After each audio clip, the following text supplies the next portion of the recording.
কোরআনের বিনিময়ে মানুষকে শেখানো এবং উৎসাহিত করাই হলো প্রকৃত একজন দ্বীনের পক্ষের মানুষের কাজ। লোকদেরকে বলা তোমরা আল্লাহওয়ালা হও। ভাই আমরা খুব জানি গো, যে লোকটা ভ্যান নিয়ে যায়, ভ্যান, তারে আমরা হাঁক মেরে বলি ও ভ্যানওয়ালা, বলি না জি। একজন লোক বেগুন মাথায় করে নিয়ে যাচ্ছে, আমরা বলছি ও বেগুনওয়ালা, কথা বলেন। যে লোকটার কাছে প্রচুর টাকা থাকে আমরা তাকে বলি ও টাকাওয়ালা, কিংবা এমনি বলি ওই লোকটা খুব টাকাওয়ালা লোক, বলি না। তাহলে এ থেকে বোঝা যায় যার কাছে যেটা থাকে তাকে সেইটার নাম করে বলা হয় ওলা। কথা বোঝা যাচ্ছে কি? আমরা বলি। তাহলে আমাদের একটা কথা শিখতে হবে, এই যে লোকে বলে আল্লাহওয়ালা, তার মানে যার কাছে আল্লাহ থাকে সেই হলো আল্লাহওয়ালা। সেই কি? তো আল্লাহ কোরআনে বললেন যে কোন মানুষের উচিত নয় যে মানুষকে নিজের ভক্ত বানানো, মানুষকে নিজের গোলাম আর তাবেদার বানানো, বরং মানুষকে একটা কথা বলো, ওয়ালাকিন কুনু রব্বানিয়িনা, তোমরা সবাই হও আল্লাহওয়ালা। কি হও? তার মানে আল্লাহর দ্বীনকে তোমাদের ভিতরে তোমরা জাগ্রত করো, আল্লাহর দ্বীনের নীতি আদর্শ, আল্লাহ পাকের শরীয়তের হুকুম, এইগুলোকে তোমরা তোমাদের জীবনে বাস্তবায়িত করো, তবেই তোমরা হতে পারবে আল্লাহওয়ালা। ঠিক না ভুল? ঠিক। তো আমরা এই শীতের কষ্ট ভোগ করে মজলিসটাতে বসেছি কিসের জন্য? আল্লাহওয়ালা হওয়ার কিছু পথ, কিছু পদ্ধতি, কিছু বিধান শিখব তাই। সুবহানাল্লাহ। আলহামদুলিল্লাহ, অনেক মানুষ মজলিসে আছেন যারা আগে থেকেই এরকম ওয়াজ নসিহত শুনতে শুনতে তারা আল্লাহর পথ ধরে নিয়েছেন। সুবহানাল্লাহ বলেন। এবং আমরা তাদেরকে বলি যে এই লোকটা আল্লাহওয়ালা লোক, বলি না যে এমন লোক এই মজলিসে রয়েছেন আলহামদুলিল্লাহ, যারা আগে থেকে আল্লাহর পথ ধরে আল্লাহওয়ালা হয়েছেন, তবে বাকি জীবনটা ওই পথটা ধরেও রাখা লাগবে। তো আমি আপনাকে এই কয়েক মিনিট কথা বলে যে মনটা তৈরি করতে চেয়েছি সেটি হলো যে আমরা যারা বক্তা, আমরা আপনাদের কাউকে আমাদের ভক্ত বানাতে বসিনি, বরং আমরা বসেছি আল্লাহ পাকের দুটি কথা বলে মানুষকে আল্লাহওয়ালা হওয়ার জন্য একটা উৎসাহ দিতে। আর যারা আল্লাহওয়ালা আছেন তারা আল্লাহর পথে কায়েম থাকুন এই দাবি করতে, যারা আল্লাহর পথে আসেননি তাদেরকে আল্লাহর পথে ফেরার জন্য অনুরোধ করতে। কথা বলেন ঠিক না ভুল? সেই জন্য আমি ডেকেছি আমার যে সমস্ত ভাইয়েরা, স্নেহাশিস প্রিয় যুবকেরা যারা বাইরে আছেন, আল্লাহর রাস্তায় মজলিসটাতে ঢুকুন। আমরা আল্লাহওয়ালা হতে পারি তারই কিছু শিক্ষা প্রণালী আমরা বুঝি এবং নিজেদের জীবনের সঙ্গে মিলিয়ে দেখি যে আমরা সত্যকারের আল্লাহওয়ালা হওয়ার পথ ধরে আছি না আল্লাহ ভোলা পথ ধরে আছি। কথা শুনলে নিজেদের জীবনটাকে আমরা মিলিয়ে নিতে পারবো ইনশাআল্লাহ। একবার দরুদ শরীফ আল্লাহুম্মা।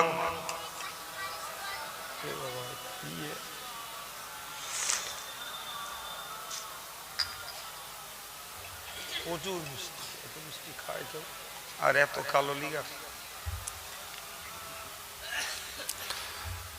সম্মানিত ভাইরা, আমি কোরআন শরীফের একটা আয়াত দিয়ে আলোচনা শুরু করছি। ভাই, আমরা পৃথিবীতে ধর্মের নামে যা কিছু করছি না ভাই, এই টোটাল ধর্মের নামের কর্মগুলো হলো আমরা জাহান্নাম থেকে বাঁচবো আর জান্নাতে যাব, এই দুটো আমাদের লক্ষ্য। আমার সঙ্গে একটু কথা বলেন, ঠিক না ভুল? ঠিক। আমরা যারা সাধারণ মানুষ, আপনি একলা নন, আমিও আপনাদের মতো, আমরা যারা সাধারণ মানুষ, আমরা জাহান্নামের ভয়ে ইবাদত করি আর জান্নাতের লোভে ইবাদত করি। আর একটু খুলে বলা যায়, আমরা জাহান্নামের ভয়ে শরীয়ত বিরোধী কাজগুলোকে ছেড়ে চলি, বাদ দিয়ে চলি, আর জান্নাত পাওয়ার আশায় আল্লাহর পছন্দনীয় কাজগুলোকে আমরা করতে চেষ্টা করি। মূল কথা হলো আমরা জাহান্নামে ভীতু আর জান্নাতে লোভী। কথা বলেন, ঠিক না ভুল? প্রিয় ভাইরা আমার, কিন্তু প্রকৃতপক্ষে একজন ধার্মিক মানুষের মূল একটা লক্ষ্য হওয়া দরকার যে আমি মূলত অর্জন করব আল্লাহ পাকের রেজামন্দি, আল্লাহর সন্তুষ্টি।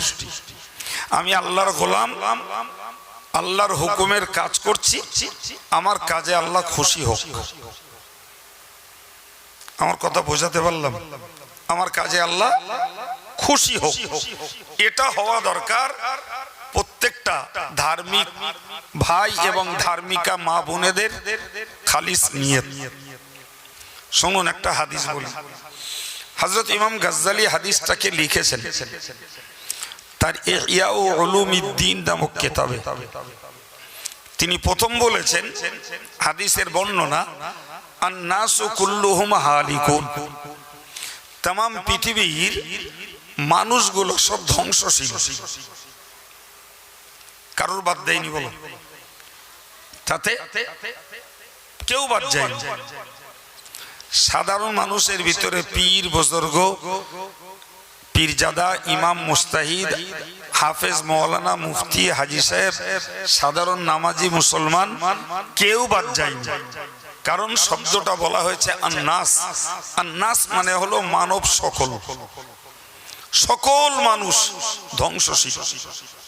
বলি রসুল বললেন ইল্লাল আলিমুন, তবে যারা আলেম তারা ধ্বংসের হাত থেকে বাঁচবে। কথা বোঝা গেল? হ্যাঁ না বলেন একটু? ধ্বংসের হাত থেকে বাঁচবে কারা? আলেম। তো ওই পর্যন্ত যখন বলছি তখন একটু মনে কচকচ করে যে আলেমরা বাঁচবে, আমরা যারা শ্রোতা হিসাবে বসেছি আমরা তো দুনিয়ার প্রচলিত দৃষ্টিতে আমরা আলেম নই, তাহলে আমরা কি ধ্বংস হব? এর একটা সুন্দর জবাব নেন। হযরত কাবে আহবার রাদিয়াল্লাহু আনহু বিখ্যাত ঐতিহাসিক পণ্ডিত, হযরত ওমর ফারুকের মতো মানুষ ওই কাবে আহবারকে জিজ্ঞাসা করেছিলেন, মান আরবাবুল ইলম, হুজুর আলেম নামের উপযুক্ত ব্যক্তি কে? তার মানে আলেম কাকে বলা যাবে? হযরত কাব তার জবাবে বললেন, আল্লাযীনা ইয়ামালুনা বিমা ইয়ালামুন, ওই লোকটা হলো আলেম যে লোকটা যতটা জ্ঞান অর্জন করেছে আর ততটা আমলে পরিণত করেছে। সুবহানাল্লাহ বলেন, ওই লোকটা আল্লাহর কাছে আলেম। আরেকবার বলছি, যে লোকটা যতটা জ্ঞান অর্জন করেছে সে জ্ঞান বই পড়ে অর্জন করুক আর এরকম মজলিসে বসে বসে অর্জন করুক, কিংবা কোনো মানুষকে দেখে কারোর সঙ্গে থেকে জ্ঞান অর্জন করুক, যে কোনো পদ্ধতিতে যিনি যতটা জ্ঞান লাভ করেছেন ওই জ্ঞানটাকে যিনি কাজে লাগাবেন আল্লাহর কাছে তিনি আলেম। সুবহানাল্লাহ বলবেন না? খুব শীত এখানে, আপনাদের যা ভাব দেখাচ্ছে মনে হচ্ছে দার্জিলিং এর 0 পয়েন্টে বাস করতেছেন। একটু সুবহানাল্লাহ বলার মতন মহব্বত আপনা থেকে দেখা যাচ্ছে না। একটু চাঙ্গা হন। আমি দুর্বল, তবে যত দুর্বলই ওই বেঁচে যখন আল্লাহ রাখে বাঁচিয়ে যখন আল্লাহ রেখেছেন, যতটুকু সময় বলবো আপনাদের ব্রেনে ঢোকানোর জন্য উঠে আলোচনা শুরু করেছি, পাতিয়ে দিচ্ছি, একটু মাথায় আমরা নেই। ভাই কি বলতেছিলাম, যে রাসূল বলেছেন মানব সকল ধ্বংসশীল। এরপরে আলাদা করে দিলেন, বললেন তবে যারা আলেম তারা ধ্বংস হবে না। সুবহানাল্লাহ। এখন আমার সাধারণ ভাইদের চিন্তা হতে পারে, আমার মায়েদেরও চিন্তা হতে পারে যে আলেমরা নয় ধ্বংসের হাত থেকে বাঁচবে, কিন্তু আমরা তো আলেম নই। আপনি আলেম কি না, আমি সেটাই হাদিস থেকে আপনাকে প্রমাণ দিচ্ছি যে আলেম হওয়ার অর্থ ডিগ্রিধারী হওয়া নয়। আলেম হওয়ার অর্থ বুখারী শরীফ পড়ে পরীক্ষা দিয়ে পাশ করা নয়। আলেম হওয়ার অর্থ টাইটেল কিংবা এম পাশ করা নয়। আলেম হওয়ার অর্থ দাওরায়ে হাদিস পর্যন্ত পড়া নয়। আলেম হওয়ার অর্থ হলো ইলম অনুযায়ী আমল করা। ভুলে যাবেন কথা বলেন। এখন আমার এই সাধারণ ভাইরা কি পর্দার মায়েরা, এরা জীবনে যতটুকু ইলম যতটুকু জ্ঞান এরা অর্জন করেছেন আলহামদুলিল্লাহ, এবং সেই জ্ঞানটাকে নিজের জীবনে কাজে লাগিয়েছেন। দুনিয়া একে আলেম না বললেও আল্লাহর কাছে সুবহানাল্লাহ বলেন, একটু মহব্বত করে বলেন। আচ্ছা, এটা কি আপনাদের জন্য খুশির খবর নয়? জি ভাই, পক্ষান্তরে একজন ডিগ্রিধারী, তিনি এমএম পাস করেছেন অথবা দাওরায়ে হাদিস পড়েছেন, আল্লাহ না করুন এই ইলম অর্জন করার পরেও তিনি যদি ইলম অনুযায়ী আমল না করেন, তাহলে দুনিয়ার লোকে তাকে আলেম বললেও তিনি আল্লাহ পাকের কাছে আলেম নামের উপযুক্ত ব্যক্তি। রাগ করবেন না, আমি খুব সাদামাটা উদাহরণ দিচ্ছি। মনে করুন একজন আলেম, জি তিনি দাড়ি ছেটে ছোট ছোট করে রেখেছেন, কিংবা একজন আলেম তিনি একটা পাঞ্জাবি পরেন। মনে করুন একজন আলেম তিনি মাথায় টুপি পরেন না। মনে করুন একজন আলেম তিনি হালাল আর হারামটাকে বাজ বিচার করেন না। আচ্ছা, যদি এই চারটে উদাহরণ দিয়ে আমি আপনাকে বোঝালাম, বলুন ওই লোকটা যদি দাড়ি ছাটে, ওই লোকটা যদি বড় সুন্নতি পোশাক না পরে, ওই লোকটি যদি মাথা আলগা করে বেড়ায়, ওই লোকটা যদি হারাম হালালের বাজ বিচার না করে, তাহলে তিনি কি ইলম অনুযায়ী আমল করলেন বাবা? না। পক্ষান্তরে একজন সাধারণ মানুষ, তিনি ইসলামী ইউনিফর্ম নবী আনা একটা পোশাক পরেন, মাথাটায় টুপি দিয়ে থাকেন, মুখ ভর্তি দাড়ি, এবং যথাসম্ভব জেনে বুঝে এক লোকমা খাবারের চেষ্টা করে, যা পায় তাই খায় না, একটু ভেবে চিনতে চলে, তাহলে এই লোকটা আলেম নামে অভিহিত না হলেও আমলটা তার প্রকৃত ইলমের সমতুল্য। সুবহানাল্লাহ। ঠিক না ভুল? ঠিক। আমি এই জন্য আপনাকে বলেছি যে আলেম যদি উল্টো আমল করে, তাহলে দুনিয়ার লোকে তাকে আলেম বললেও আল্লাহর কাছে তিনি আলেম নামের উপযুক্ত নন। আর একজন যিনি ডিগ্রিধারী নন, কিন্তু আলহামদুলিল্লাহ কোরআন সুন্নাহ মোতাবেক, কোরআন হাদিস মোতাবেক যে কথাগুলোকে শুনে থাকেন সেগুলোকে যথাসম্ভব আমল করেন, দুনিয়া তাকে আলেম না বললেও আল্লাহর কাছে তিনি আলেমের মর্যাদা পাবেন।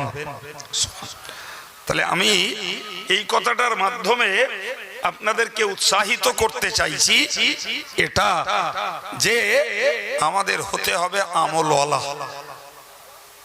হলে কি হওয়া যাবে? আলেম হওয়া যাবে।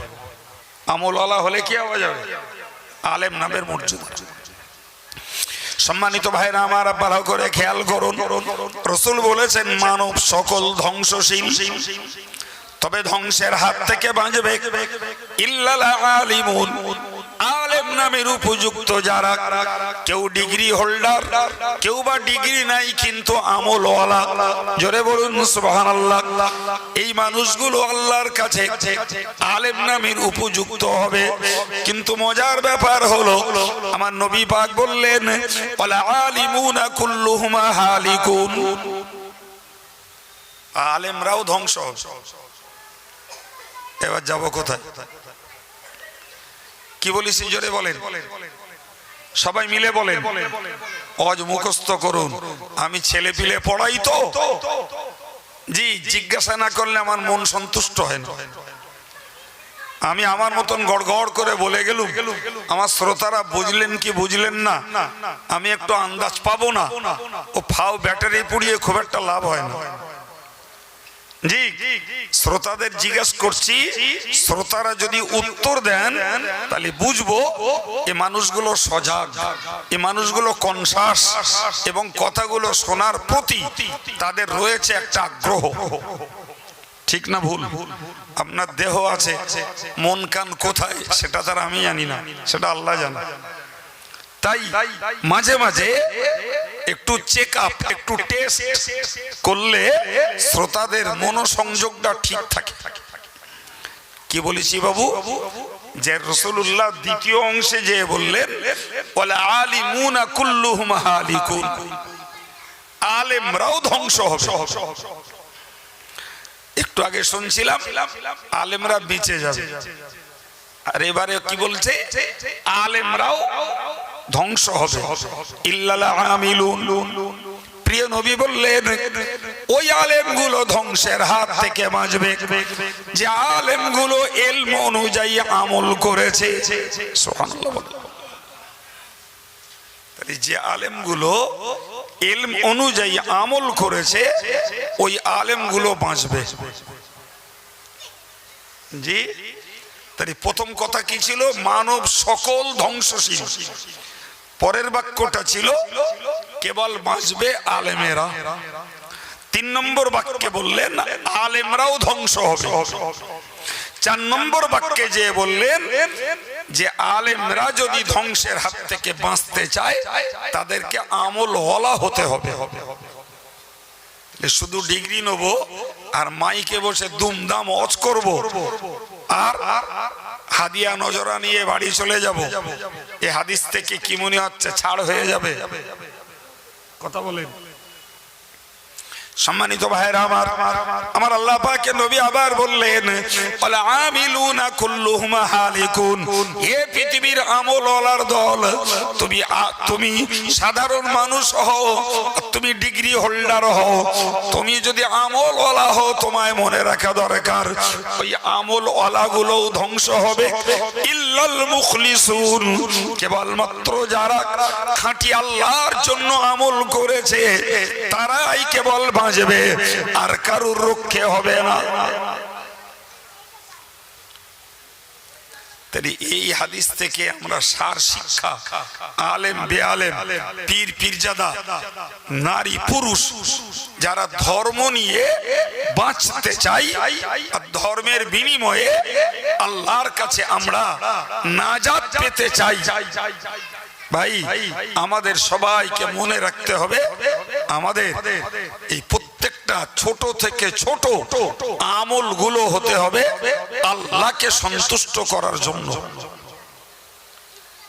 কথা বোঝাতে পেরেছি বাবু? কাকে খুশি করার জন্য? আল্লাহকে। একবার সুবহানাল্লাহ যদি বলি তাহলে উদ্দেশ্য হোক আমার আল্লাহ যেন খুশি হয়। জানেন হযরত নবী সুলাইমান আলাইহিস সালাম আল্লাহ পাক তাকে অনেক নিয়ামত দিয়েছিলেন এবং তার আব্বা হযরত নবী দাউদ আলাইহিস সালামকেও আমার আল্লাহ অনেক নিয়ামত দিয়েছিলেন। জি, তো হযরত নবী সুলাইমান আল্লাহর কাছে দোয়া চাইছেন, ক্বালা রব্বি আউজি'নি আন আশকুরা নি'মাতাকাল্লাতী আন'আমতা আলাইয়া ওয়া আলা ওয়ালিদাইয়া। হে আল্লাহ, আপনি আমাকে ক্ষমতা দিন আপনি আমাকে ক্ষমতা দিন, আপনি আমার উপরে এবং আমার আব্বা মায়ের উপরে যে নিয়ামতগুলো দিয়েছেন আমি যেন ওইগুলো শুকরিয়া আদায় করতে পারি। সুবহানাল্লাহ। শুকরিয়া মানে কৃতজ্ঞতা। জি, এটাকে যদি সোজা সাপটা ভাঙা বাংলায় বলা যায় তাহলে আল্লাহর অবদান ভোগ করে আল্লাহর প্রশংসা করা। কি বলেছি? আল্লাহর অবদান ভোগ করে আল্লাহর প্রশংসা করা। আমরা মানুষ হিসাবে আল্লাহ পাকের অবদান ভোগ করছি। এই সুন্দর দেহটা আল্লাহ দিয়েছেন, এতে হার্ট আছে, এতে কিডনি আছে, এতে ব্রেন আছে, চোখ রয়েছে ভাই, ফুসফুসে আছে, লিভার আছে। এই এক একটা অঙ্গ লক্ষ লক্ষ টাকা মূল্য। একটু কথা বলেন, ঠিক না ভুল? বিশ্বাস করুন, বড় বড় হসপিটালগুলোতে অনেকে এটিএম কার্ড নিয়ে ঘুরছে। কেউ যদি একটা কিডনি দেয় তার পেশেন্ট আছে, কেউ যদি হার্ট দেয়, কেউ যদি চোখ দুটো দেয়, মরে গেছে যাকে যা চোখ দুটো দাও ভাই, 10-20 লাখ জানো বা নেও। বিশ্বাস হচ্ছে আমার কথা? হ্যাঁ বলুন না। এই অবদানগুলো আমাদের এই হিউম্যান বডিতে, মানব দেহে কার দেওয়া?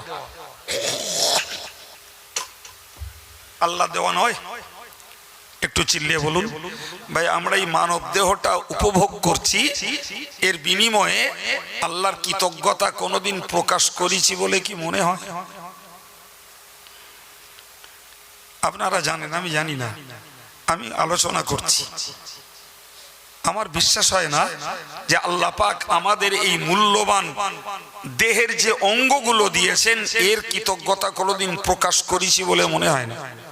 মনে মনে করি প্রকৃতির নিয়মে হয়, আমিও প্রকৃতির নিয়মে পেয়েছি। কিন্তু এটাও তো বুঝতে হতো যে আল্লাহ আমাকে দৃষ্টিশক্তির দুটো চোখ দিয়েছেন। আমি আমার চোখের সামনে অন্ধকে একটা লাঠি নির্ভর করে টুকটুক করে যেতে দেখছি, পাছে সে গাড্ডায় খানায় না পড়ে সতর্কতার সঙ্গে যাবে। আর আমার চোখ দিয়েছেন আল্লাহ দুটো হেডলাইট জেলে দিয়ে তার পাশ দিয়ে ভোঁক করে চলে যাচ্ছে। কোনদিন ভেবেছি কি যে ওই অন্ধ মানুষটাকে যে আল্লাহ বানিয়েছেন আমার মতো চোখওয়ালাটাকে ওই আল্লাহ বানিয়েছেন? হ্যাঁ, কিচ্ছু বলে না। কোনদিন বিবেক বলেছে যে আল্লাহ তুমি যদি ওই লোকটার মতো আমাকে অন্ধ করতে তাহলে ওই মানুষটার মতো আমাকেও ভয়ে ভয়ে চলতে হতো, তোমার সাজানো পৃথিবী দেখতেও পেতাম না। আলহামদুলিল্লাহ আল্লাহ, তোমার শুকরিয়া আদায় করছি যে তুমি আমাকে দুটো চোখ দান করেছো। নাই, জীবনে কত পাগল পাগলি দেখলাম, কোনদিন কি পাগল পাগলিদেরকে দেখে ভেবেছি কিছুই না? ব্রেনে যে শিরাগুলো রয়েছে, দুটো শিরা যদি গায়ে গায়ে লেগে যায় ব্রেন আউট। কথা বলে ওই পাগল পাগলি গুলোকে দেখে কত লোকে ঠাট্টা করে, বিদ্রুপ করে, কেউ তাদের প্রতি হয়তোবা দুর্ব্যবহারও করে। একদিনও কি কোনো সুস্থ মস্তিষ্কের মানুষ ভেবেছেন ও আল্লাহ তুমি ইচ্ছা করলে ওই মানুষটার মতো আমাকে পাগল বানাতে পারতে? আল্লাহ তুমি পাগল না বানিয়ে আমাকে একটা সুস্থ মস্তিষ্ক এবং শুভ বুদ্ধি তুমি দিয়েছো, আমার বিবেক দিয়েছো, রুচি দিয়েছো। আল্লাহ তোমার প্রশংসা করছি আল্লাহ, আলহামদুলিল্লাহ। কবে বলেছেন? জীবনে পাগল চোখে পড়িনি কোনোদিন। জি, আমার ময়লা প্লেটে খাবার দিলে তাই খাই না। আর পাগল যে হয়েছে রাস্তার উপরে পড়ে থাকা খাবারটা কুড়িয়ে খাচ্ছে, তারা কেউ ভালো একটা খাবার দিলে ফেল দিচ্ছে। কথা বলেন, তার গায়ের পোশাকটা চিমটি কাটলে ময়লা ওঠে, ওটাই তার কাছে প্রিয়। আপনি তাকে দেখে দয়া করে একটা সুন্দর জামা কিনে দেবেন, ওইটা হয়তো ফেলে দিয়ে পাততলায় মারিয়ে চলে যাবে, ওর কাছে ওই ময়লা জামাটাই প্রিয়। এটাই হলো বিকৃত মস্তিষ্কের কাজ। ব্রেন যার ঘুরে গেছে তার কাজ। ওই লোকটাকে দেখে তো বলতে হতো আলহামদুলিল্লাহ, আল্লাহ তোমার শুকরিয়া, তুমি আমাকে পাগল বানাওনি, তুমি আমাকে রুচিশীল বানিয়েছো, বিবেকবান বানিয়েছো, বুদ্ধিজীবী আমাকে বানিয়েছো, আলহামদুলিল্লাহ। বলিনি তো বাপ? জীবনে কত কত জায়গায় দেখলাম খোঁড়া নুলো লোকগুলোরে 10 হাত এগোনোর জন্য পাছায় টিউব বেঁধে ঘষরে ঘষরে এগোচ্ছে, আর আমি হ্যাটকোট বুট পরে তার কাজ দিয়ে দ্রুত গতিতে বেরিয়ে গেলাম। একবারও ভাবিনি ওই লোকটাকে খোঁড়া বানিয়েছে আমার আল্লাহ, আর আমাকে দুটো চলৎ শক্তির পা দিয়েছেন ওই আল্লাহ। ঠিক কিনা? জি প্রিয় ভাইরা আমার, কত বোবা লোককেও জীবনে দেখেছি, আল্লাহ আমার জিহ্বা দিয়েছেন। আমি আমি আমার মনের ভাব, ভাষা, দুঃখ, বেদনা, অভাব, অভিযোগ, দাবি সবকিছু আমার কথার ভিতর দিয়ে প্রকাশ করতে পারছি। কথা বলেন। কিন্তু যে ছেলেটি, যে মেয়েটি বোবা, জি তার কাছে যারা থাকে তারা দীর্ঘদিন ধরে দেখে দেখে কিছু বোঝে, কিন্তু হট করে আমরা কেউ ওর কথাটা বুঝবো না ও কি বলতে চাচ্ছে।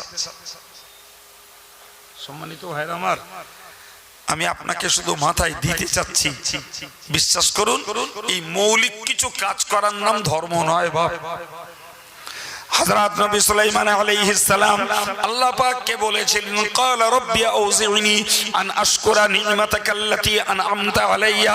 ও রব্বুল আলামিন, আপনি আমাকে ক্ষমতা দিন, আপনি আমার উপরে যে অবদান, যে নিয়ামত আপনি দিয়েছেন, আমি যেন তার কৃতজ্ঞতা প্রকাশ করতে পারি। সর্বোপরি আমার আব্বা মাকে আপনি যে নিয়ামত দিয়েছেন, আমি যেন তার কৃতজ্ঞতাটা প্রকাশ করতে পারি। একবার জোরে বলুন সুবহানাল্লাহ। বেয়াদবির ক্ষমা চাচ্ছি, রাগ করলেও কিচ্ছু করার নেই। বলুন দিন, আমরা আল্লাহর নিয়ামত ভোগ করি না? আল্লাহর নিয়ামত ছাড়া 1 মিনিট বাঁচবো এরকম কোন পর্যায়ে আমাদের জন্য আছে? আছে বাপ? নেই। তাহলে বলতে পারা যায় আমাদের বেঁচে থাকা, আমাদের সুন্দর জীবন, আমাদের দেহের মূল্যবান অঙ্গ, আমাদের খাওয়া পড়া, আমাদের সুস্থতা, আমাদের সুখ সমৃদ্ধি সব কিছুতেই রয়েছে 100% আল্লাহ পাকের দান। ঠিক না ভুল? হ্যাঁ, এর শুকরিয়া কি আদায় করতে হতো না? কথা বলেন। আমরা তো বক্তারা উঠছে আর বলছি বাবা ঈমান ঠিক রাখো, নামাজ পড়ো, রোজা করো, হজ করো, যাকাত দাও। জি, সুদ খেও না, মদ খেও না, গাল দিও না, পরের জমি ফাঁকিবাজি করো না, মেয়েরা বেপরদায় ঘুরো না, গালিগুলোজ করো না, কারোর হক নষ্ট করো না, জি বাপ মার ভক্তি করো, আলেম ওলামার সম্মান করো। এই তো ওয়াজের মূল কথা। কথা বলছেন না কেন? জি ভাই, এই ওয়াজ আমাদের শুনে শুনে ঠোঁটস্থ, মুখস্থ, কণ্ঠস্থ হয়ে গেছে। আমি আপনাকে যে কথাগুলো বোঝাচ্ছি একটু আমায় বুঝে বলেন যে আল্লাহ পাকের একজন নবী, তিনি আল্লাহর কাছে চাইছেন, আল্লাহ আমি যেন তোমার শুকরিয়াটা আদায় করতে পারি, তুমি আমায় ক্ষমতা দাও। বলেন এই দোয়াটা আমরা জীবনে কেউ চেয়েছি? বলেন আমরা দোয়া চাইছি আল্লাহ পাপ ক্ষমা করে দাও, আমরা দোয়া চাইছি আল্লাহ জলকরের মাছটা হেফাজত করো, আমরা দোয়া চাইছি আল্লাহ ভাঁটার ইটটা যেন ভালো হয়, আমরা দোয়া চাচ্ছি আল্লাহ মেয়েটা যেন ভালো পাত্রে বিয়ে দিতে পারি, আমরা দোয়া চাচ্ছি আল্লাহ ব্যবসাটা যেন এবার লাভটা বেশি হয়, ঘরটা বাঁধবো খোদা। জি, আমরা দোয়া চাচ্ছি আল্লাহ আমার সুস্থ করে দাও, আমার বিবি বাচ্চাটারে সুস্থ করে দাও। এই তো আমাদের দোয়া। কিছু বলেন। হ্যাঁ, অথচ নবী সুলাইমান কি দোয়া চাইছেন বলতে হবে, নালে আওয়াজ বাড়ি যাবে না, ঘড়ির কাঁটা ঘুরবে, আমি পালাবো, লস যাক তার লস। জি, কি বলেছি? নবী সুলাইমান কি দোয়া চাইলেন? যে আল্লাহ আমার উপরে তুমি যে অবদান দিয়েছো তার শুকরিয়া আদায় করতে তুমি আমায় ক্ষমতা দাও। একজন একজন নবী হয়ে আল্লাহর কাছে আল্লাহর কৃতজ্ঞতা প্রকাশের জন্য দোয়া চাইছেন, অথচ আমরা একজন অতি সাধারণ মানুষ, আমরা আল্লাহর কাছে ওই দোয়াটা কোনোদিন চাইনি। বলো কি ছেলে ছোকরা, কিবা মাঝবয়সী, কিবা মুরব্বী, কিবা পর্দার মা, এমনি তো মেয়েদের পেঁচ এমনি শর্ট, ওদের রেডার খুব একটা ধরে না, অনেকক্ষণ ধরে গল্প করতে করে জি। ওদের এখন রূপবানের কাহিনী বলতে হবে, সকিনার কাহিনী বলতে হবে, আর ওই রকম বাপের কবরতে মার কবর পর্যন্ত টেনে নিয়ে যেতে হবে, তাইলে চুপচাপ শুনবে এই হুজুরটা ভালো হুজুর। আর দুটো জ্ঞানের কথা দিলি ওর গা রেডারে খুব একটা ধরে না। এই কথা বলে সম্মানিত ভাইরা আমার, প্যারে নবী সাল্লাল্লাহু আলাইহি ওয়াসাল্লাম 5 ওয়াক্ত নামাজ পড়ে, নামাজ যেই রাসূলের পড়া হয়ে যেত সঙ্গে সঙ্গে বলতেন আস্তাগফিরুল্লাহ আস্তাগফিরুল্লাহ আস্তাগফিরুল্লাহ। আবার তিনি বলতেন আল্লাহুম্মা ইন্নী আলা যিকরিকা ওয়া শুকরিকা ওয়া হুসনি ইবাদাতিক। প্যারে নবী 5 ওয়াক্ত নামাজ পড়ে আল্লাহর কাছে বলতেন আল্লাহুম্মা ইন্নী, আয় আল্লাহ আপনি আমাকে সাহায্য করুন, আমি যেন আপনার জিকির করতে পারি। অশুকরিকা, আল্লাহ আমাকে সাহায্য করুন, আমি যেন আপনার কৃতজ্ঞতাটা প্রকাশ করতে পারি। ও হুসনি ইবাদাতিক, আয় আল্লাহ আপনি আমাকে সাহায্য করুন, আমি যেন আপনার ইবাদতটাকে সুন্দর করে করতে পারি। আল্লাহু আকবার। এই দোয়া কার? রাসূলুল্লাহ। আমরা রাসূলের থেকেও নির্ভুল ইবাদত করি, মনে হয় নাকি? রাসূলের থেকেও জিকির আমরা বেশি করি, রাসূলের থেকেও কৃতজ্ঞতা আমরা বেশি করি, বলেন জি। আল্লাহু আকবার। যে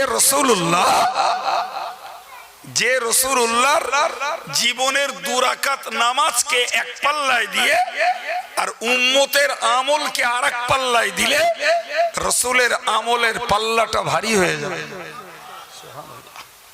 সেই রাসূল আল্লাহর কাছে চাইছেন, আল্লাহ তোমার ইবাদতটাকে সুন্দর করে করতে পারি, তুমি আমাকে সাহায্য করো।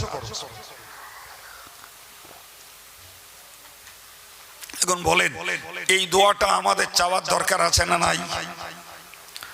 একটু মন ঠিক করে বলেন, চাওয়ার দরকার আছে? যদি পূর্বের দিনে না চেয়ে থাকি, আজকে মনোযোগটা বানিয়ে নেই, ইনশাআল্লাহ আল্লাহর কাছে আমরা চাইবো, আল্লাহ তোমার ইবাদতটাকে ভালো করে করতে পারি, আল্লাহ তুমি আমাকে সাহায্য করো। ওই নবী আল্লাহর কাছে চাইতেন, আল্লাহ তোমার শুকরিয়াটা আদায় করতে পারি, আল্লাহ তুমি আমাকে সাহায্য করো। সম্মানিত ভাইরা আমার, ভালো করে খেয়াল রাখুন, হাদিসের বর্ণনায় এসেছে রাসূল করিম সাল্লাল্লাহু আলাইহি ওয়াসাল্লাম এত পরিমাণ নামাজ তিনি পড়তেন, হাত্তা তাওয়াররামাত কদামাহু, নবীর পা দুটি ফুলে যেত। আমরা সহজেই বলতে পারি 5 ওয়াক্ত নামাজ পড়ে পা ফোলে না। 5 ওয়াক্ত নামাজ পড়ে যদি পা ফুলতো, মজলিসে অনেক 5 ওয়াক্ত নামাজি ভাইরা ছেলেরা রয়েছে, আমাদেরও পা ফুলতো। জিন্দেগিতে নামাজ পড়ে তো পা ফুলিনি। নবীর যখন নামাজ পড়ে পা ফুলেছে, তাহলে নিশ্চিত বলতে হবে ওটা ফরজ নামাজ নয়, ওটা ওয়াজিব নামাজ নয়, ওটা সুন্নত নামাজ নয়, ওটা তো হলো অতিরিক্ত নামাজ, তার মানে নফল নামাজ। বিশ্বাস করুন জি, রাসূল এক রাতে যা নফল নামাজ পড়তেন, আমরা সারা বছরেও তা পড়তে পারি না। এটা সত্যি কথা, সারা বছরেও আমরা সে নামাজ পড়ি না। ভাই এখন সাহাবীরা নবীকে বললেন, ইয়া রাসূলুল্লাহ লিয়াগফির লাকাল্লাহু মা তাকদ্দামা মিন যামবিকা ওয়া মা তাআখার। আল্লাহ, ইয়া রাসূলুল্লাহ, আল্লাহ আপনাকে নবুয়তের আগের গুনাহ এবং পরের গুনাহ থেকে সম্পূর্ণ আপনাকে হেফাজত করেছেন। সুবহানাল্লাহ। নবী হওয়ার আগেও 40 বছরের লাইফে কোনো গুনাহ হয়নি, নবী হওয়ার পরে তো কোনো গুনাহ হওয়ার প্রশ্নই ওঠে না, ঠিক কি না? তো তো সাহাবীরা বললেন, ইয়া রাসূলুল্লাহ, আপনার আগ পরে কোনো গুনাহ নেই, এরপরেও আপনি এত নামাজ কেন পড়েন? এত নামাজ কেন পড়েন?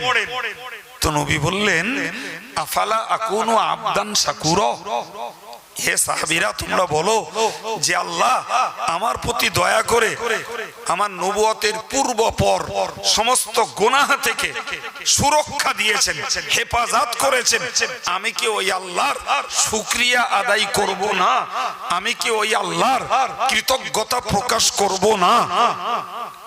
তার মানে কি, হে সাহাবীরা, আমার এই এত নামাজ পড়া শুধুমাত্র আল্লাহ পাকের নিয়ামতের শুকরিয়া আদায় করার জন্য। সবাই মিলে একটু বলি সুবহানাল্লাহ।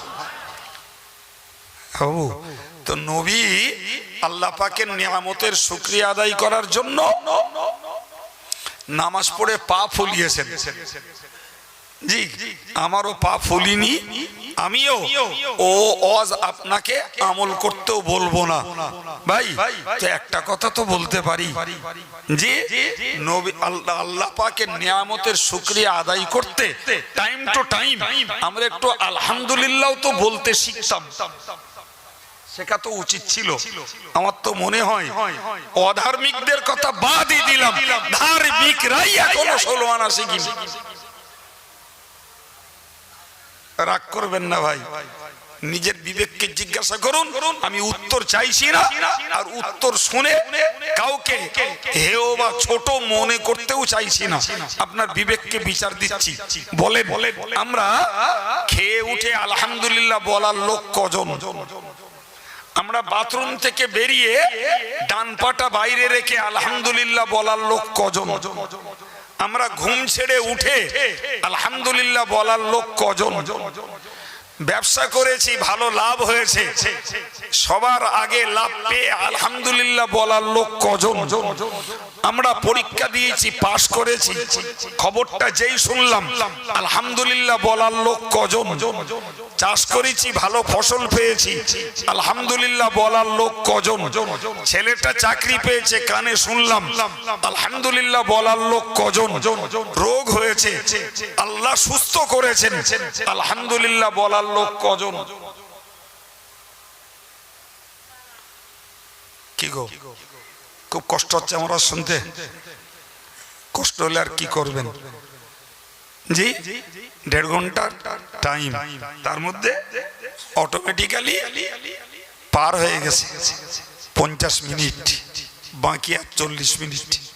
একটু কষ্ট করেন, আর কি করা যাবে। আর যদি মনে হয় যে কাইয়ুম সাহেব যেগুলো বলছে বাস্তবিকই আমরা নামাজি, আমরা দাড়িওয়ালা, আমরা টুপিওয়ালা, আমরা হুজুর ভক্ত, আমরা পীর ভক্ত, আমরা আল্লাহ ভক্ত বলে দাবিদার, কিন্তু বাস্তবিকই আমলগুলো আমাদের জীবনে নাই, খুব কম লোকের আছে। তো নবী আল্লাহ শুকরিয়া আদায় করে পা ফুলিয়েছেন নামাজ পড়ে পড়ে। আর আমি পা ফোলানোর কথা আপনাকেও বলিনি, আমিও বাবা পারবো না, কিন্তু আলহামদুলিল্লাহটা বলতে তো পারা যায়, সেই আমলটাও যে নেই। বলেন কতকগুলো ক্ষেত্র বললাম, তো মনে করে দেখেন।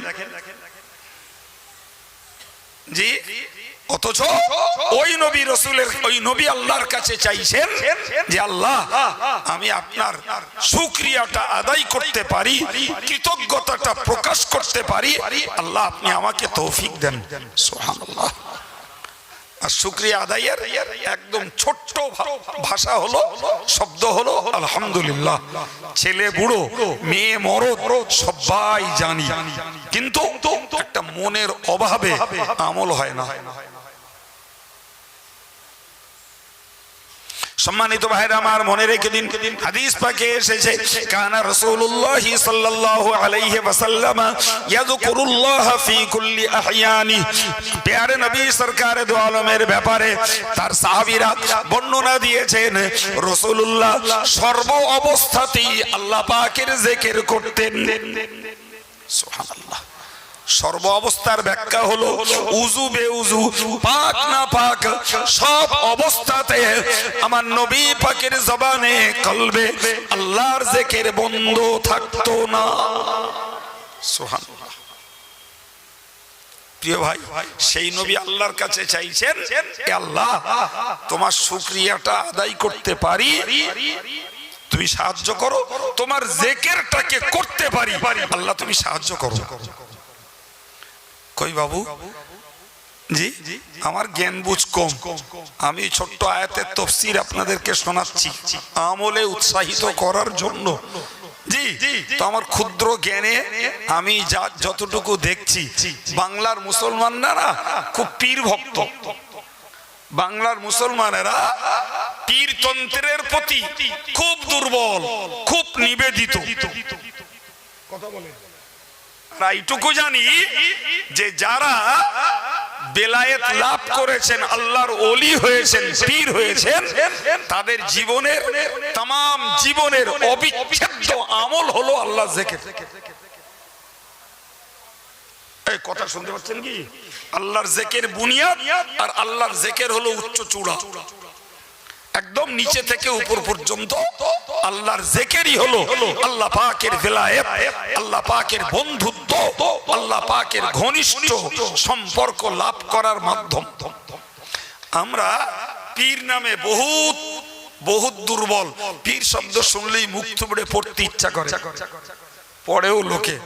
ভাই, যে পীরলিগুলো তাদের জীবনটাকে দাঁড় করিয়েছেন আল্লাহ পাকের জিকিরের উপরে, জি, তো আমি একটু পর্যালোচনা করছি, সমালোচনা নয়, একটু আত্মসমীক্ষা। বলুন না, আমরা পীর ভক্ত লোক কজন আল্লাহ পাকের জিকিরে আমরা নিয়োজিত আছি বাবা? কজন যে আমরা নিয়মিত ধারাবাহিক ভাবে আমরা আল্লাহ পাকের জিকির করি?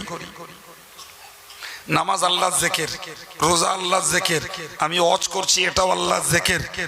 জি, আপনি ওয়াজ শুনছেন, আপনিও আল্লাহর জিকিরে মশগুল রয়েছেন। ভাই, মসজিদে আজান হয়, ওটাও আল্লাহর জিকির। একজন কিতাব পড়ায়, ওটাও আল্লাহর জিকির। আর একজন কিতাব পড়ে, ওটাও আল্লাহর জিকির।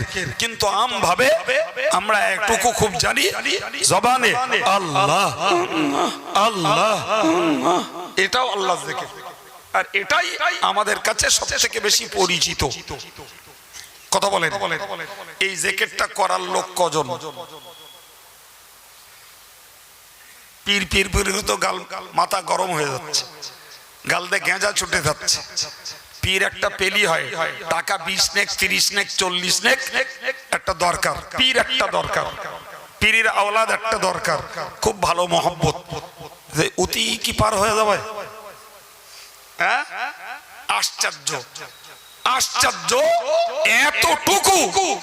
এতটুকু বিবেকের বিচার নেই যে পীর অলিগুলির প্রতি আমরা প্রকৃত নিবেদিত। সেই পীর অলিদের জীবনের শ্রেষ্ঠ এবং বুনিয়াদি আমল ছিল আল্লাহ জিকির, ওইটুকু করার মতো আমাদের সময় নেই। জি, ফজর পড়ে মাঠে, মাগরিব পড়ে হাটে, এই হচ্ছে আমাদের নীতি। বলেন বলেন। আর পুরুষ যদি একটা পীর পেলি একবার তেল বলে, তা আমার মাদের দিলি 13 বার তেল মলবে,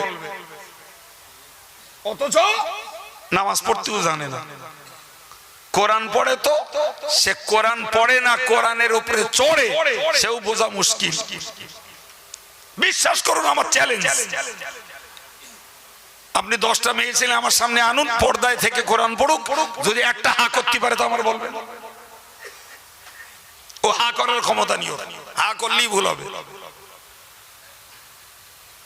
অথচ বিশাল ভক্তি, কলজে ফুলে দেখে দিত আমি হুজুরির কত মহব্বত করি। ওরে বাবারে, হ্যাঁ জি, একটু নামাজ পড়ে একটু আল্লাহ আল্লাহ করবে, এইটুকু সময় নাই।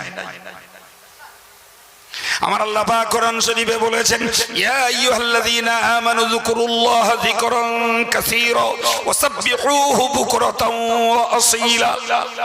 আমার আল্লাহ বললেন, হে ঈমানদারের দল, তোমরা অধিক পরিমাণে আল্লাহর জিকির করো। চিল্লে বলুন সুবহানাল্লাহ। অধিক পরিমাণে বেশি পরিমাণে আল্লাহর জিকির করো ভাইরা আমার। এরপরে আমার আল্লাহ আবার বললেন ওয়াসাব্বিহুহু বুকরাতাও ওয়া আসীলা, সকাল আর সন্ধ্যায় আল্লাহর নামের তাসবিহ পড়ো, আল্লাহর নামের তাসবিহ পড়ো। জি, তাসবিহ বলতেই সুবহানাল্লাহ বলা, তাহমিদ মানে আলহামদুলিল্লাহ বলা, তাকবীর মানে আল্লাহু আকবার পড়া, তাহলিল মানে লা ইলাহা ইল্লাল্লাহ বলা। জি, কই আমাদের আমল? আমরা অথচ বলো ধর্মের গেটআপে আছি, দাড়িতে টুপিতে বড় জামায় সবাই ধার্মিক। এখন একটু মূল্যায়ন করুন, রাগ করেন আর যাই করেন, গালটা দিচ্ছি না, একটু মূল্যায়ন করেন। যে নবী সর্বক্ষণ জিকির করতেন, তিনি আল্লাহর কাছে চাইছেন আল্লাহ তোমার জিকিরটা ভালো করে করতে পারি, সাহায্য করো। যে নবী শুকরিয়া আদায় করে নামাজ পড়ে পা ফুলিয়েছেন, ফের সেই নবী চাইছেন আল্লাহ তোমার শুকরিয়াটা ভালো রূপে আদায় করতে পারি, তুমি সাহায্য করো। যে নবীর জীবনের 2 রাকাত নামাজ উম্মতের तमाम জীবনের নামাজ 2 রাকাতের সমতুল্য হবে না, সেই নবী আল্লাহকে বলছেন আল্লাহ আমি সুন্দর করে তোমার ইবাদতটা করতে পারি, আল্লাহ তুমি সাহায্য করো। আমার ভাইদের কাছে, মুরব্বিদের কাছে, আমার সম্মানিতা মায়েদের কাছে, আমার প্রিয় যুবকদের কাছে আমার বলার বিষয়, ভাই নবী যদি ওই দোয়া করেন তাহলে আমাদেরকে একটু দোয়া করার দরকার ছিল না? এবার কে করেন কে করেন না তার বিবেকের উপরে ছেড়ে দিলাম। আমি কি ওয়াজ করতেছিলাম? আমি আপনাকে বলতেছিলাম যে নবী সুলাইমান আল্লাহর কাছে চাইলেন, এ আল্লাহ তুমি আমাকে ক্ষমতা দাও, তুমি যে নিয়ামত আমাকে দিয়েছো আমি যেন ওইগুলোর শুকরিয়া আদায় করতে পারি। সুবহানাল্লাহ। আমি বলেছি আল্লাহ আমার হিউম্যান বডি, মানব দেহটায় যে নিয়ামত দিয়েছেন এর মূল্য দেওয়ার ক্ষমতা আমাদের নেই।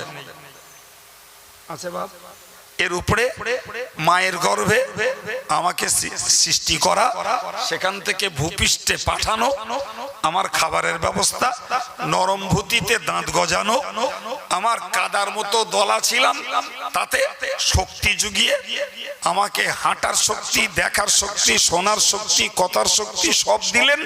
সর্বোপরি তার এই বিশাল প্রশস্ত পৃথিবীতে আমাকে পাঠালেন, আমাকে এই ভূপৃষ্ঠে পাঠালেন।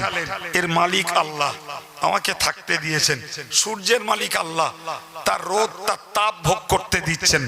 মেঘমালা সৃষ্টি করেন আল্লাহ, বৃষ্টি দেন আল্লাহ, তার উপকারিতা আমি ভোগ করছি। মুক্ত বাতাস থেকে অক্সিজেন গ্রহণ করছি। জমিনে উৎপন্ন ফসল খেয়ে পরে আমাদের জমিগারি বাবুগিরি আর দাদাগিরি চালাচ্ছি।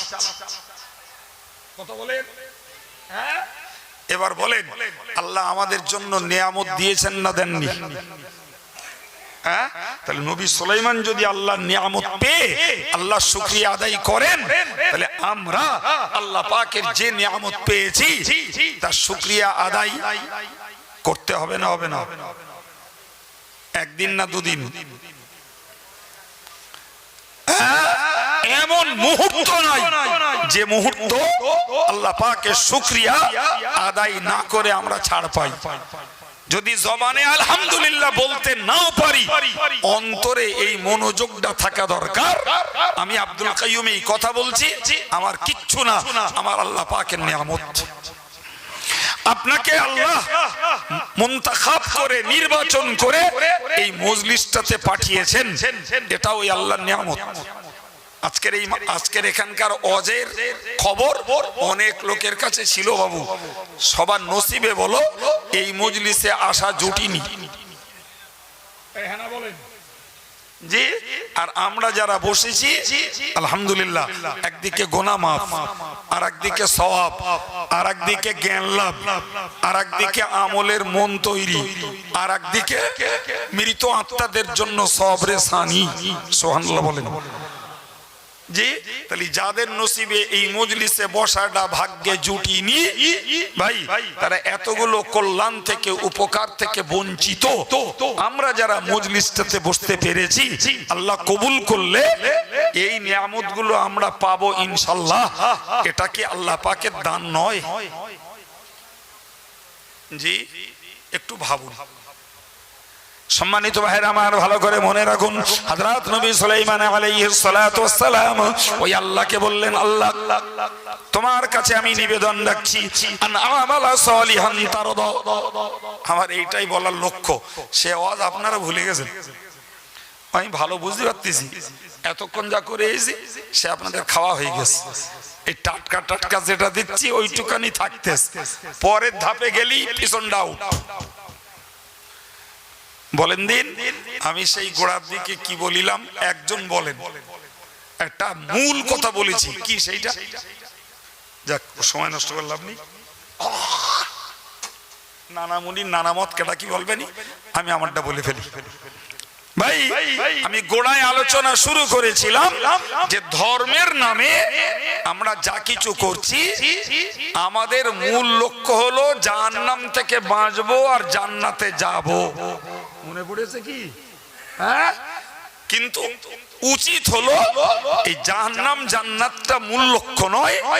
মূল লক্ষ্য হলো আল্লাহর সন্তুষ্টির জন্য আল্লাহর ইবাদত করা।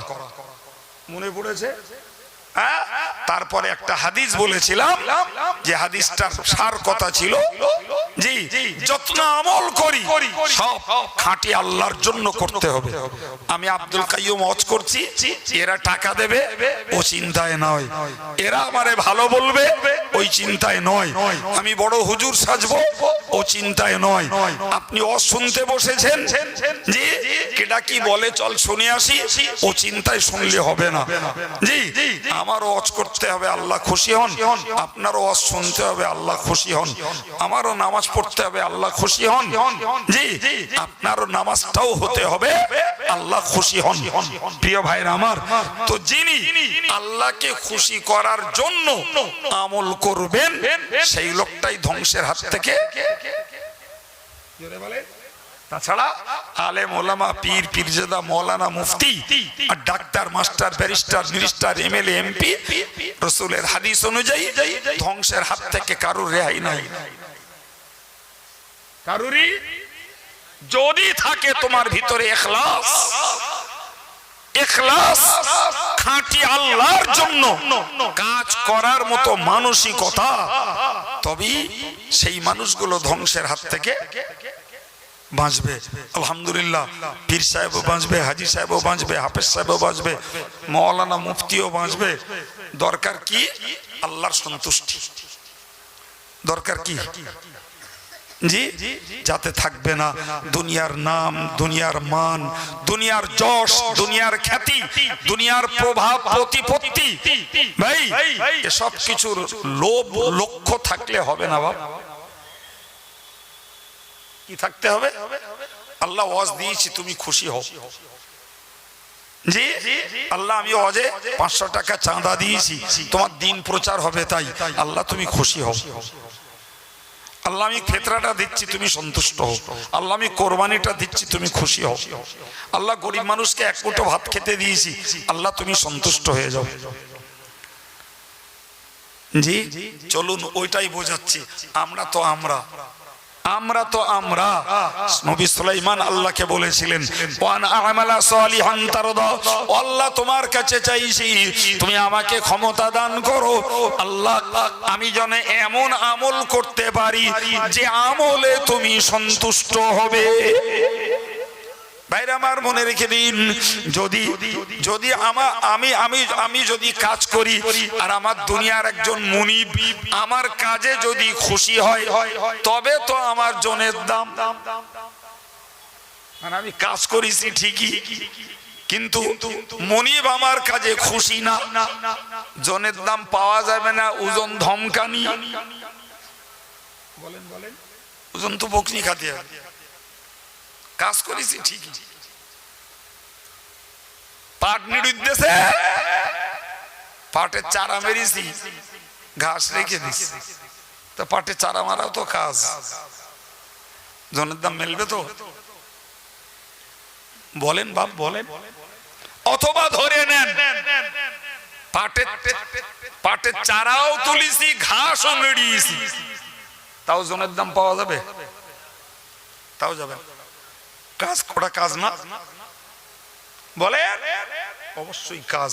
তাহলে জনের দাম যদি মালিকের কাছ থেকে নিতে হয় তাহলে ঘাসগুলোই নিড়ুতে হবে, পাটের চারা মারলে হবে না বাপ। জি না, আমাদের অবস্থা আমরা হয় ঘাস রেখে দে চারা মারতেছি, আর নাইলে ঘাসও মারতেছি চারাও মারতেছি।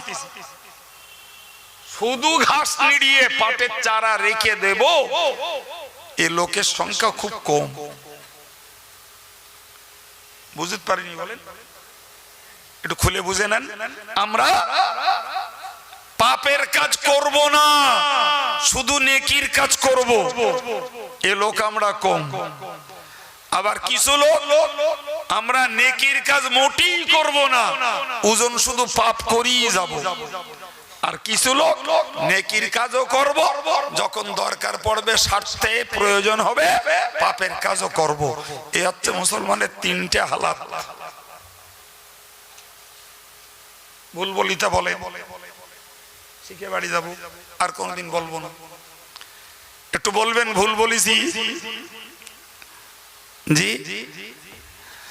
আমার আল্লাহ পাকের নবী সুলাইমান বললেন, ওয়ান আমালা সলিহান তারদা, ও আল্লাহ তুমি আমাকে ক্ষমতা দাও এমন আমল করতে যে আমলে তুমি সন্তুষ্ট হবে।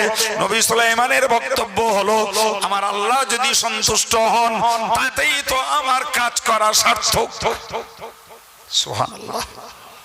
হযরত বড় পীর সাহেব কেবলাকে জিজ্ঞাসা করা হয়েছিল, হুজুর আপনি এত ইবাদত আমল করেন, বিনিময়ে আল্লাহ যদি আপনাকে জাহান্নাম দেন, কি দেন? জোরে বলেন। জাহান্নাম, তো আপনার কিছু বলার আছে? হযরত বড় পীর সাহেব কেবলা বলেছিলেন, আমি জাহান্নামের ভয়েও ইবাদত করি না, জান্নাতের লোভেও করি না, আমি ইবাদত করি আমার আল্লাহকে সন্তুষ্ট করার জন্য। সুবহানাল্লাহ। তিনি যদি আমার ইবাদতে সন্তুষ্ট হন, এরপরে তিনি জাহান্নাম দিলেন না কি দিলেন ওটা আমার দেখার ব্যাপার নয়। আমার দেখার ব্যাপার আমার মালিককে রাজি করা, তিনি রাজি হয়েছেন কিনা ওটাই আমার লক্ষ্য। বিশ্বাস করুন ভাই, আজকে জলসাগুলোতে এত পরিমাণ হই হুল্লোড় চলছে যে এই একটা আল্লাহ প্রেমের হৃদয় বানানো, আল্লাহর মহাব্বতের একটা অন্তর বানানো, নিজের আমলগুলোকে খাঁটি আর বিশুদ্ধ করার মতো একটা মননশীলতা গঠন করার মতো আলোচনা আজকের মজলিসগুলোতে হওয়ানো খুব কঠিন। আমার তো মনে মনে হচ্ছে আমি খুব কষ্ট করে ওয়াজগুলো গিলুচ্ছি আপনাদের। জি, এমনটি আল্লাহ দুর্বল করিনি যে একটা জীবনী বলতে পারবো না, একটা কাহিনী বলতে পারবো না, ইউসুফ জুলাইখা বলতে পারবো না। আল্লাহ এমন অযোগ্য করিনি, কিন্তু দিব্য চোখে দেখতে পাচ্ছি খরচ, সময় ব্যয়, মানুষের কষ্টের তুলনায় যেন আমাদের মজুরিটা, পরকালের সম্পদটা কমে আসছে। আল্লাহ বোঝার তৌফিক দেন। সুতরাং নবী সুলাইমানের কাছ থেকে আমরা শিখতে পারলাম যে আন আমালা সালিহান তারদা, হে আল্লাহ এমন আমল আমায় করতে দেন যাতে আপনি খুশি হন। তাহলে আল্লাহ যদি খুশি হন আমাদের জীবন সার্থক, আর আল্লাহ যদি খুশি না হয় সব বেকার, সব বেকার। সম্মানিত ভাইরা আমার, মনে রেখে দিন, মনে রেখে দিন, আমার আল্লাহ পাক আমার প্রিয় নবীকে বলেছিলেন, ও আমার নবী তুমি মনে রাখো, ওয়ালা সাওফা ইউতিকা রাব্বুকা ফাতারদা, নবী গো আমি আল্লাহ তোমাকে এত পরিমাণ নিয়ামত দেব নবী তুমি সন্তুষ্ট হয়ে যাবে। প্রিয় ভাই, আল্লাহ নবীকে এত পরিমাণ নিয়ামত দেবেন নবী সন্তুষ্ট হয়ে যাবে। তো এই আল্লাহর কাছ থেকে বান্দার সন্তুষ্টি যদি লাভ করতে হয় তার আগে বান্দাকে সন্তুষ্ট করতে হবে না, এমনি এমনি পাওয়া যাবে। আমার আল্লাহ পাক কোরআন শরীফে আমার নবী সাহাবীদের গুনাহগুণ বলতে যেয়ে বলেছেন রাদিয়াল্লাহু আনহুম ওয়া রাদু আনহু। আমার আল্লাহ পাক কোরআন পাকে বলেন, ও আমার বান্দা বান্দি তোমরা মনে রাখো, রাদিয়াল্লাহু আনহুম, ওই আল্লাহ আমার নবীর সাহাবীদের উপরে খুশি, ওয়া রাদু আনহু, আর আমার নবীর সাহাবীরা আমার আল্লাহর হুকুম আল্লাহর বিধানের উপরে খুশি। আমরা তো খুশি হতে পারিনি। শীতকালে ফজরের নামাজটা না থাকলে যেন ভালো হতো, বড্ড ঠান্ডা। জ্যৈষ্ঠী মাসের রোজাটা যদি না থাকতো তো ভালো হতো। কত শিক্ষিত বুদ্ধিজীবীরা বলছে জি এই যুগে যদি এই সুদটা না থাকতো তাহলে মুসলমান ডেভেলপ করতে পারতো। বলছে তোমরা পর্দা পর্দার করো না, এই মেয়েদের ঘরের মধ্যে রেখে রেখে আমাদের মেয়েরা সব কুঁড়ে হয়ে যাচ্ছে, এদের একটু পর্দা থেকে বাইরে বার করে দাও।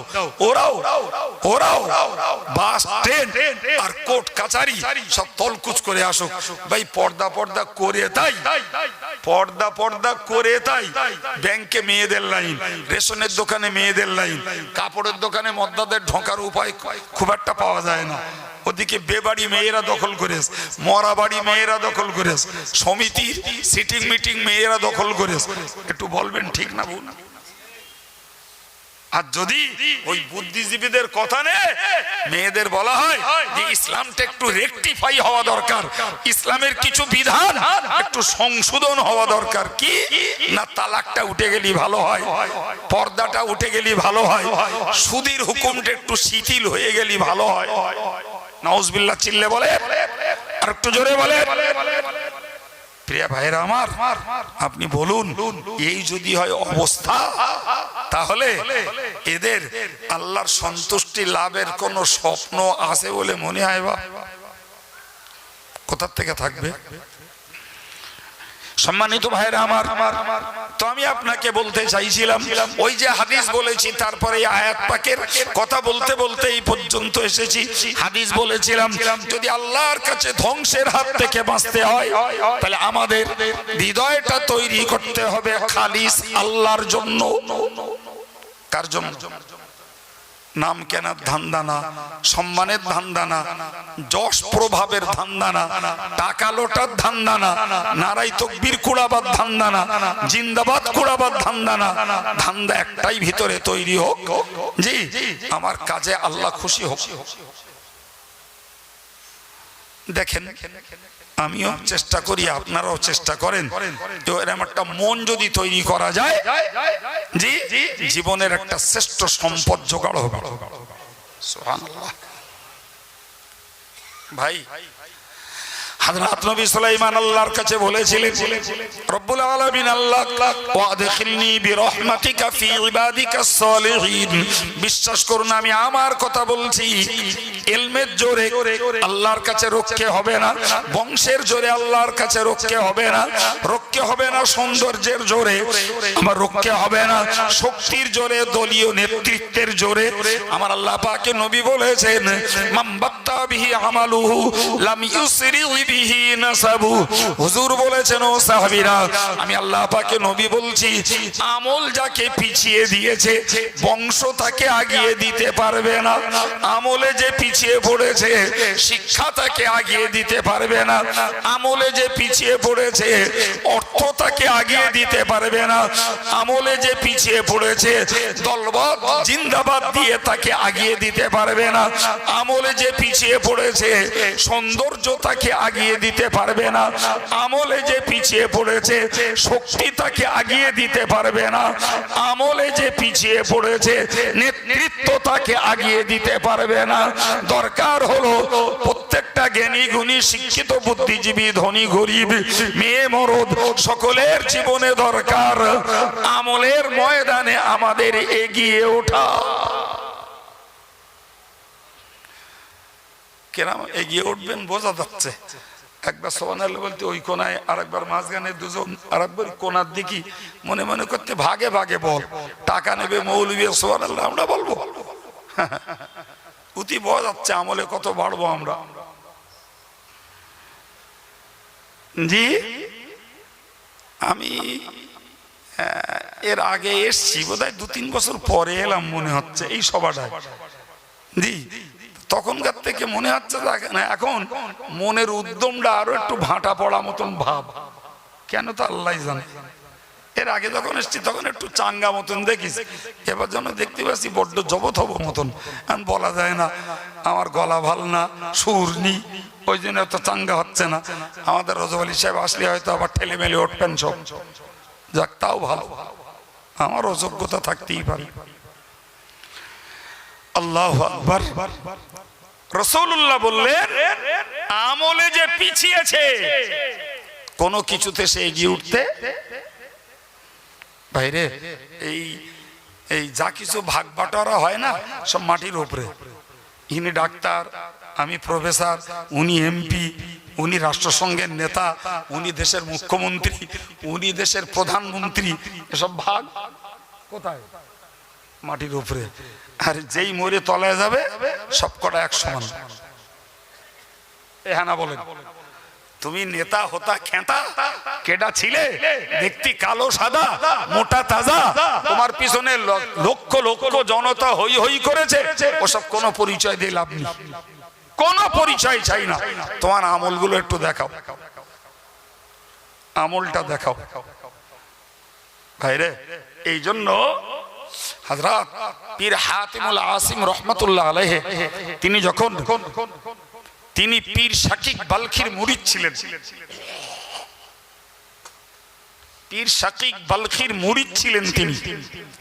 তো হযরত পীর শাকিক বালখি পীর হাতিমুল আসিমের পিছনে এই তালিমের জন্য সময় দিয়েছেন পাক্কা 33 বছর। ক বছর বললাম? আশ্চর্য ব্যাপার। 33 বছর পরে একদিন পীর সাহেব মুরিদকে জিজ্ঞেস করছে, আচ্ছা হাতেম, আমি তো তোমার পিছনে 33 বছর সময় দিয়েছি, তো এই 33 বছরে তুমি কি শিখেছো একটু বলবা? এই কথা বোঝা গেছে? জি, আমি ধরুন 1.5 ঘন্টা সময় দিলাম, তো 1.5 ঘন্টা প্রতি 5 মিনিট বাকি, তো 1 ঘন্টা 25 মিনিট। তো আমি 1 ঘন্টা 25 মিনিট অজ করে বললাম, ভাইরা, মুরব্বীরা, বাবাজিরা, মায়েরা একটু বলবেন, আমি 1.5 ঘন্টা কি 1 ঘন্টা 25 মিনিট আপনাদের পিছনে সময় দিছি, এই সময়ে আপনারা কি শিখেছেন একটু বলবেন? প্রশ্ন করার অযৌক্তিক, প্রশ্ন করাটা কি অযৌক্তিক কি নয়। হযরত পীর শাকিক বালখি তার মুরিদের কাছে জিজ্ঞাসা করলেন, বললেন 33 বছর সময় দিয়েছি, তুমি কি শিখেছো একটু বলবা?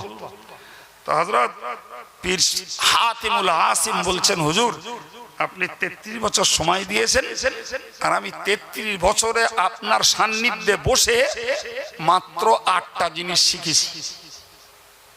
কটা শিখেছে বাপ? তো পীর শাকিক বালখি খুব রেগে গেছে। রাগ মানে আমাদের মতন খেজো রাগ না, এমনি ক্ষোভ, অভিমান, যে তোমার পিছনে 33 বছর সময় দিলাম আর তুমি 33 বছরে মোটে 8টা জিনিস শিখলে, এই একটা দুঃখজনক অভিমান।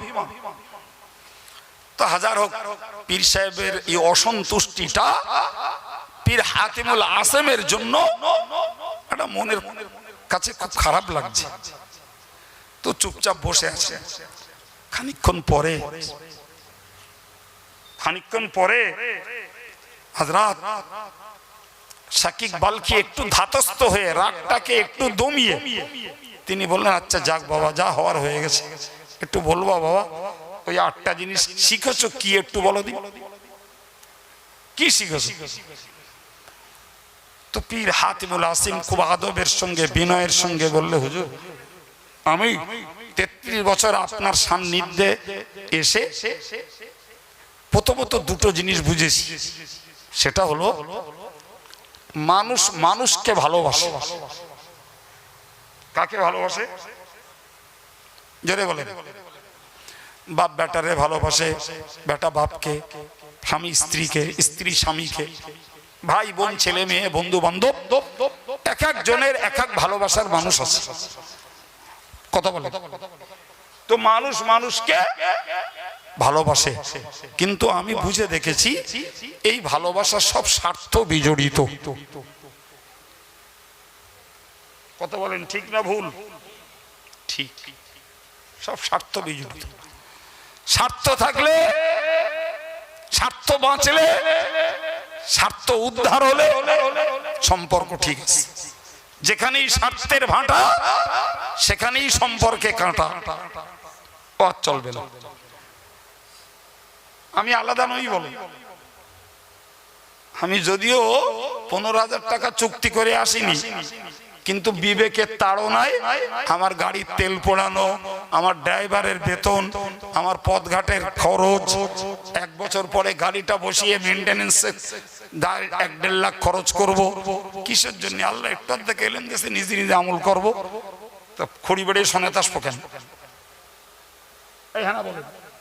তাহলে যখন আপনারা আমাকে ডেকেছেন, তাহলে আপনাদের মানবিক বিবেচনায় আমার শ্রম, আমার খরচ, আমার সময়ের মূল্যে কিছু আপনাদেরকে দিতে হবে। কথা বলে, আমি কোরআন হাদিস বিক্রি করতে বসি না। আমার সময়, আমার শ্রম এবং আমার খরচের বিনিময়ে আপনাদেরই দেওয়া লাগবে। তাই বলে আমি বিক্রি হয়নি কারোর কাছে 15,000, 20,000। কথা বলে, এখন আপনারা একবার আনলেন, কিচ্ছু দিলেন না, আমি চুক্তি করা না, গাড়িতে উঠলুম চলে গেলুম। পরের বার আনলেন, কিচ্ছু দিলেন না, গাড়িতে উঠলুম চলে গেলুম। তারপরের বারে গেলি আমার ডায়েরিতে আর খালি থাকবে না। বলো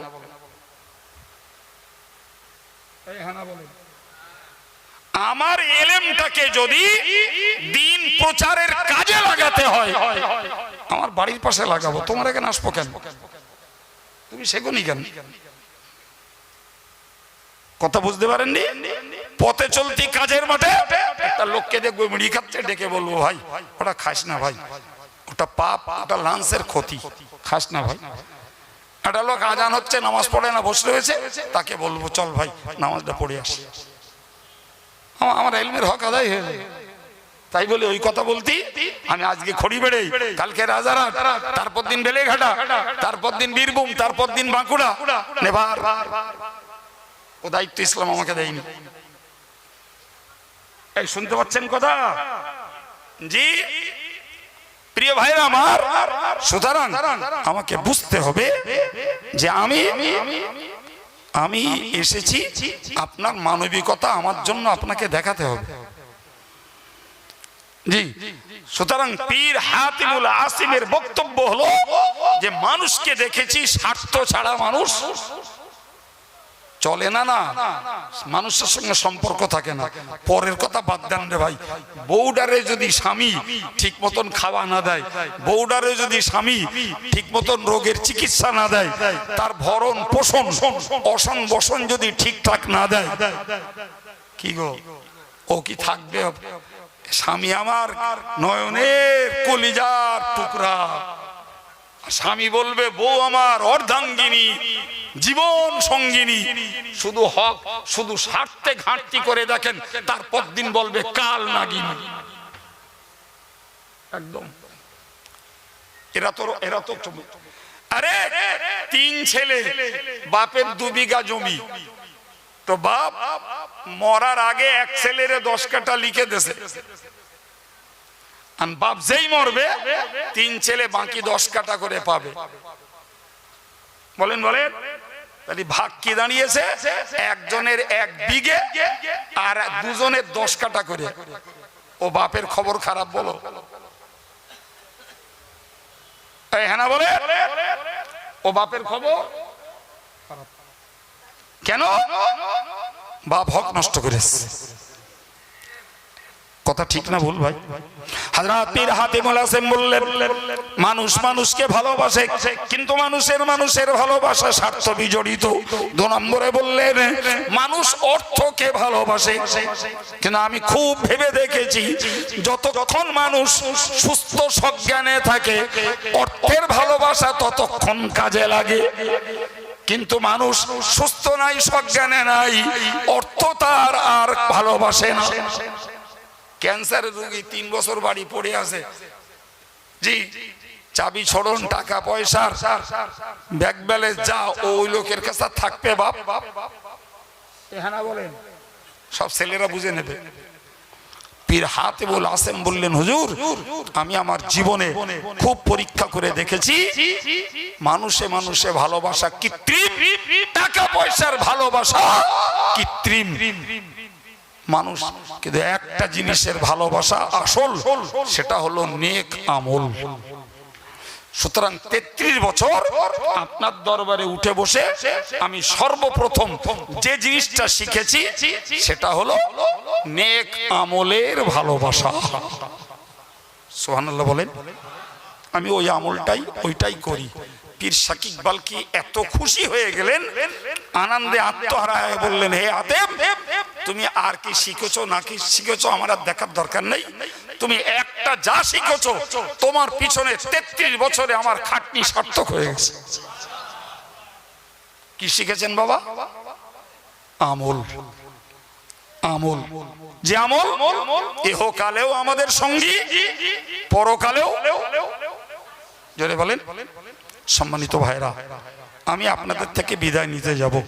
আমার স্নেহভাজন সুললিত এবং উদ্ধত কণ্ঠী বক্তা হযরত মাওলানা আলহাজ মুফতি রজব আলী সাহেব আপনাদের কাছে আসবেন। জি, তো তার আগে আমি আপনাদেরকে বোঝাতে চেয়েছি যে আমাদের আমল করতে হবে এবং আল্লাহর সন্তুষ্টির জন্য করতে হবে, এবং আমল করার জন্য আল্লাহর কাছে দোয়াও চাইতে হবে, এবং পরিশেষে মনে রাখতে হবে যত আমল করি না কেন আল্লাহর দয়া ব্যতীত এরকম আমলে আমাদের রেহাই হবে না বাপ, আমাদের রেহাই হবে না। দরকার আল্লাহর রহমত। আল্লাহ আমাদের ইলম আমলে তোমাকে সন্তুষ্ট করব এই যোগ্যতা আমাদের নেই, তুমি যদি দয়া করে আমাদেরকে ছাড় দাও, তুমি যদি দয়া করে আমাদেরকে বাঁচাও, তুমি যদি দয়া করে তোমার জান্নাতে আমাদের জায়গা দাও।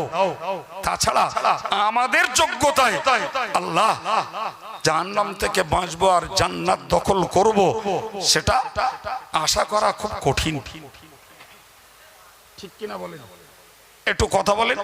যদি বলেন হুজুর তাই যদি হয় তাহলে এসব বাদ দে, তাহলে শুধু আল্লাহর দয়া চাই, ভাই তাও হবে না, তাও হবে না। পরীক্ষাটা দিতে হবে, পরীক্ষাটা দিয়ে তাই স্যারের বলতে হবে, স্যার পরীক্ষা ভালো দিতে পারিনি কো, একটু যদি ধরে করে দেন তাহলে হয়তো 5 নম্বরটা হবে।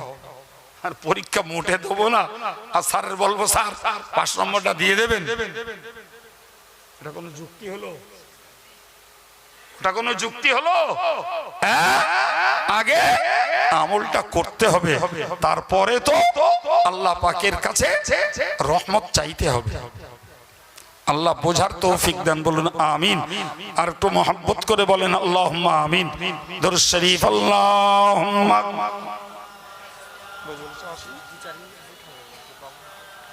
কেন কি করে হবে? কি বললো?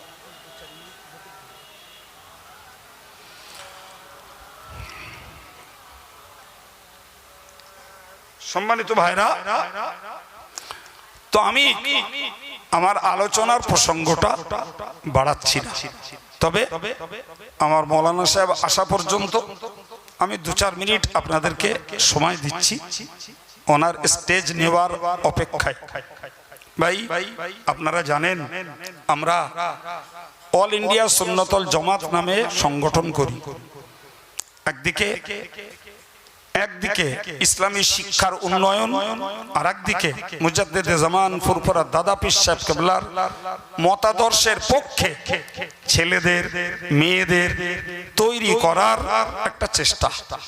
শুকরিয়া আল্লাহর, অনেকগুলো ছেলেদের মাদ্রাসা চলে, অনেকগুলো মেয়েদের মাদ্রাসা চলে, এবং Kerala model Islamic KG school 200-র অধিক চলছে। আলহামদুলিল্লাহ বলেন। ভাই আপনাদের এখানে জীবনতলাতে আমাদের মাদ্রাসা চলে, ভাঙড়ের কাছে ফের একটা মাদ্রাসা হচ্ছে মেয়েদের, আর একটা ছেলেদের মাদ্রাসা আগে থেকেই চলছে। তো এবারে আমাদের সমস্ত মাদ্রাসাগুলোর সবার কাজ সম্পন্ন হয়েছে। জি, আগামী 1লা, 2রা, 3রা ফাল্গুন জামিয়া রহমানিয়ার বাৎসরিক ইসালে সওয়াব, সবাইকে দাওয়াত দিচ্ছি, আল্লাহর রাস্তায় যাবেন। প্রতিষ্ঠানটা এক্ষণে চালাতে প্রায় 1,30,00,000 টাকা খরচ। ভাই তো আমি আপনাদের কাছে অনুরোধ করব প্রতিষ্ঠানটার জন্য কিছু দান দেবেন। আর আমাদের এই ছেলেরা এরা ইসালে সবের সময় 20 টাকা 10 টাকার এক একটা কুপন নেয় এবং আপনাদের থেকে যতটুকু সহযোগিতা পায় সেটা জামিয়াতে দেয় বিনা কমিশনে, 1 পয়সা কমিশন নেই ভাই। তো আপনাদেরকে বলবো আর ছেলেদেরকেও বলবো, বিল কুপন আমার কাছে আছে, সময়টাও খুব সংকীর্ণ।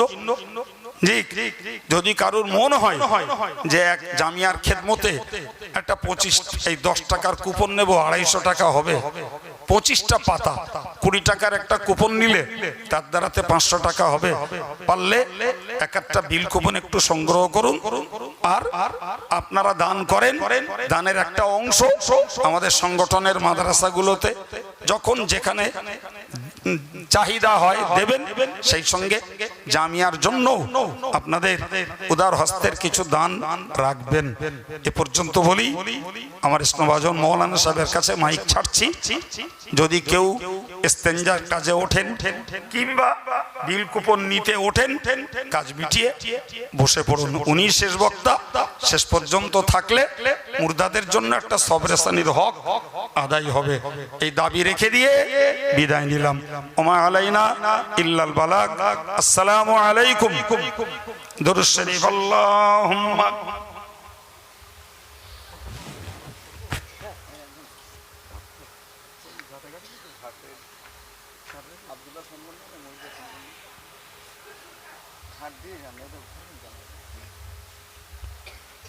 ছাড়বেন কটা